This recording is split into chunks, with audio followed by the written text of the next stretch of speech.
Okay, welcome. I'm Bradford W. Tilden, and I am one of the Connecticut Healing Hearts practitioners. And I've been invited here to share a little bit about myself, about my work, and how I inspire people and how I affect people to be the greatest that they can be. At least that's what someone reflected back to me quite recently, that after a conversation with me, that's how she felt. She just felt convinced that she could be the greatest that she can be. And that really reflects back to me about my own journey. I grew up pretty aware and awake of myself inside of me, the potential, the talent. And for a long time, it was so challenging because I couldn't relate. I couldn't find anyone else with the same sort of resonance of understanding and capacity to express as I can myself. So I went through this whole journey of discovery, of coming up against authority figures in music, in education, and they just didn't seem to get me. And I was more and more withdrawn until I had this spiritual awakening. And when I had that awakening, I started to understand that I come with such amazing gifts to bring to this world. And it's taken me so long to build the inner strength to be able to reflect my gifts outward. And I want to say that the journey is the work. There are so many people that want to give, that want to find their purpose, and they're idle. They don't do anything about it. The journey is the work, and that is the discovery. Every day I peel more layers off my onion, more little, cellophane coatings off of my heart chakra, and I'm finding more joy, more expression as I face the challenges, not with the mindset of fear or of lack, but of learning and growth. Life is a challenge, but it's a fun challenge that you rise up and you give it your all to discover what's on the other side of that challenge. Now, that's a little abstract, so I'm going to bring it down to the modalities that I find I resonate most with and that I excel at. The first and foremost is quite surprising because I had no idea that part of my life's purpose incarnating on this planet was to be an educator of this modality called universal white time. This modality came into my life at probably the lowest point, but it was also the point of my greatest transformation. And since then, I have studied and I've taught and I've inspired and I've witnessed miracles. I have people who've studied with me come to me months or years later and say that I had absolutely saved and transformed their lives.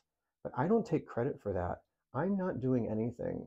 A true healer understands that they are providing the nutrients to the recipient to use in themselves to heal and to transform. Otherwise, nothing is learned, nothing is gained, and it's just another quick fix. So the white time creates permanent change. White time healing has all time, all color, and all frequency inside of it. And it actually comes outside, from outside of the earth, from outside of this dimension, from higher dimensional consciousness, bringing this knowledge and this ability that helps us to accelerate our spiritual growth and our understanding of ourselves and our role, our unique roles within the all. At least that's what the extraterrestrials refer to it as. I say to the divine benevolent consciousness of the universe. So there is a gemstone healing component, which is the one that I resonate the most with. And I am actually one of 3 initiated, trained, approved teachers in North America of this gemstone modality. If you are interested at all in taking your understanding and connection with crystals to the next level, I highly recommend you attend the level 1 class just to get a foundation and an understanding of the true nature of stones and their role in all of creation. So I've learned a lot about trust and faith and belief in the universe, in the benevolent universe, and in our ability to fully manifest our authentic expression. And that is 100% what I've dedicated my life to. And when I was young, when I was starting out, The only thing I had going for me was my intuition. I remember I went to all these college campuses to, figure out where I was going to go. Yale, Harvard, Brown, blah, blah, blah. I had the grades. That wasn't a problem. I stepped foot at Amherst College on the campus and my head tingled. That was it. I didn't need to know anything else. I applied early acceptance and I got accepted. That was the only school I applied to. And it's purely because I followed my intuition. I followed my intuition like that when I decided to go to massage school, when I decided to move to San Francisco without a job, without a place to live. All I had was a friend who was letting me stay there for a couple of weeks. And I did it because I fully trusted, I had faith, and I believed in myself and the benevolence of the universe. When I quit my day job, a beautiful cubicle situation for 6 months, I did the same thing. And 3 months later, I connected with white time. My entire life has been being true to myself and trusting and following my intuition. And we each have a seed of our authenticity within us. And each time you follow your intuition, that seed is nurtured and that seed grows. And it continues to grow into a sapling, and that sapling continues to grow into a small tree, and that small tree ultimately begins to grow into an orchard. Think about it. It's all about ripples, and it's all about expanding. And when one person carries that vibration of authenticity, that inherently inspires other people to do the same. And that's what I found I actually do. I had a friend, well, I still have a friend. He's now an art history professor in Edinburgh. But at the time, we were roommates in San Francisco. And one day, he handed me this beautiful oil painting. And I said, "What's this?" And he said, "You inspired me to pick up painting again." I have that painting hanging in my office. It's one of my most prized possessions because all I did was be myself. So if you're looking for answers, you have them inside of you. That's easy as it gets. One of the things that I brought into this world that I knew about was my musical aptitude. I have been a musical prodigy since the day I can remember. I accelerated with piano when I started lessons when my parents finally gave me lessons when I was 8 years old. And then I was composing and all that stuff. But my voice was like this sort of sleeping giant, so to speak. I would play with it in my own in private, make weird sounds, emulate things. And then suddenly I was gifted to be the assistant choral director at Amherst College, with the position I didn't even apply for. And the universe was like, "You're going to learn to sing and you're going to do it consciously." And then the next thing I knew, I meet a crystal bowl, and then I just started singing with them. And then that self-directed exploration with joy as my barometer allowed me to open up to have the ability to channel angels, real angelic frequencies through my voice, using crystal bowls as a support. This is something that I believe everyone has the ability to do, but it involves a lot of inner work and a lot of vulnerability and a lot of facing one's insecurities and purifying the channel. Because angelic tones are very pure and they're very healing and they're very powerful. And so I just want to do a little bit right now, just a little angelic blessing. This is a sample of what you would get in a private session or in my group sound healings.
I remember when I was attending an event in San Francisco, and they had a El Salvadorian shaman there in the center, and I was up on the stage with my crystal bowls, and he starts chanting with this instrument, and I felt this whole like assembly of spirits just swell and swarm around him, like pullulate, like he was drawing them in and calling in their power to do some work with us all. Now, when I start to do the bowl with my voice, I feel angels come in, just swirl and swarm and fill the space with their love. I am so blessed to be able to work with angels directly.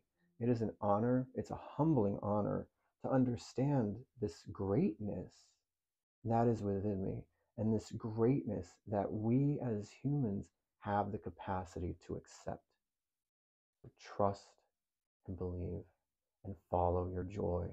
And I'm living proof that despite life-threatening illnesses and authority figures saying, no, you can't, and society saying I have to get this job and this thing and that blah blah blah blah blah blah blah. No, the universe will create what you want. So ask yourself what you really want, and what you really want is what brings you the greatest joy. And if what brings you the greatest joy is something you don't think that you can do, it's not going to happen. Because trust me, what brings you your greatest joy is your divine right, because that's what you have inside of you. So start watering that seed with your intuition. Start cultivating that joy. Start taking risks, because you're no longer the kid that some adult's going to go, shh, you are limitless. Now that's how we're going to create a utopian world, or what you want to call it, the new world, the new earth. We all do what we love, and everyone is provided for. I truly believe that, and I am living a life that is actively actualizing that in the world around me.